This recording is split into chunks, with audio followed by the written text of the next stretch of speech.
નમસ્કાર દોસ્તો, સત્ય સનાતન વ્યસન મુક્તિ અભિયાનમાં ફરીને એક યુવાન, શું નામ છે આપનું? ગોપાલ ટાપણિયા. ગોપાલ ટાપણિયા, જેમનું ગામ છે સૌરાષ્ટ્રમાં સાવરકુંડલા તાલુકાનું ખડકાળા. કોઈના કહેવાથી અથવા તો વિડીયો જોઈ અને વ્યસન મુક્ત થવા માટે અમારી સંસ્થાની મુલાકાતે આવ્યા છે. તો ગોપાલભાઈને આપણે કહીએ છીએ કે તમે વ્યસન મુક્ત થાઓ અને અન્ય લોકોને પણ વ્યસન મુક્ત કરો. તમારી ઉંમર કેટલી છે ભાઈ? 26 વર્ષ. 26 વર્ષનો યુવાન શું વ્યસન કરી રહ્યા છો? માવા ખાઈ રહ્યા છે. તો આવા તો હજારો યુવાનો અત્યારે વ્યસનની વડમાં હોમાઈ ચૂક્યા છે, કારણ કે વ્યસન આપણું ક્યારેય ભલું કરવાનું નથી.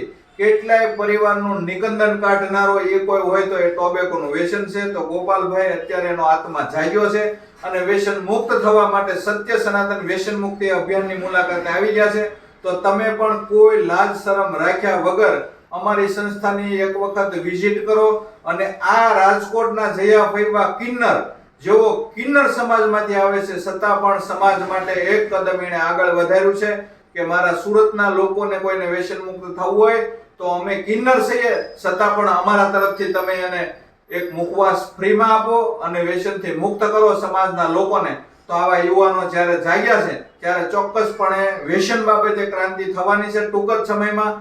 તો તમારે પણ મોડું ન થઈ જાય, કારણ કે વ્યસનથી જ્યારે ગંભીર બીમારીઓ આવે છે ત્યારે કેટલાય પરિવારો લાચારીની હોડમાં હોમાય છે અને કેટલાય પરિવારો નિકંદન નીકળી જાય છે અને ક્યારેય હાથ લાંબો કરવાથી કોઈ કશું આપતું નથી. તો આપણે આ જયા ફૈબા કિન્નરનો પણ ખૂબ ખૂબ આભાર માનીએ છીએ.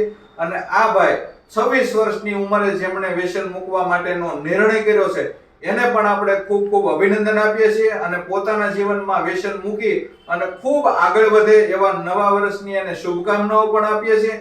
એના જેવા અન્ય યુવાનો હોય એને પણ વ્યસન મુક્ત થવા માટે આ ભાઈ દ્વારા પ્રેરણા મળે. અને વિડીયોને વધુમાં વધુ શેર કરજો. કોમેન્ટના માધ્યમથી પણ તમારા મંતવ્યો ચોક્કસપણે જણાવજો. અને તમારા જીવનની અંદર કંઈ પણ કુટેવ હોય કે નાનું મોટું કંઈ પણ વ્યસન હોય તો એનો ચોક્કસપણે ત્યાગ કરજો. ફરી તમને કહું છું કે વ્યસન કાર્ય આપણું ભલું કરવાનું નથી. કેટલાય બહેનો દીકરીઓ આ વ્યસનથી એના ઘરના સભ્યો જ્યારે વ્યસન કરતા હોય છે ત્યારે દુઃખી ખૂબ હોય છે. એનો આપણે અંદાજ નથી લગાવી શકતા. ઘરના સભ્યોની વાત આપણને માઇન્ડમાં નથી ઉતરતી, એટલે આપણે વ્યસનની વડમાં હોમાયા છે અને એક જાતની તલબ લાગી છે અને એક જાતની આદત પડી છે. માણસ ક્યારેય ખરાબ હોતો નથી, પણ એની આદતથી માણસ મજબૂર હોય છે. તો ચોક્કસપણે તમે વિડીયોને ખૂબ શેર કરજો. આપ સૌનો નવા વર્ષમાં ખૂબ ખૂબ આભાર માનીએ છીએ અને તમારા કોમેન્ટના માધ્યમથી મંતવ્યો ચોક્કસ જણાવજો. ધન્યવાદ. આભાર.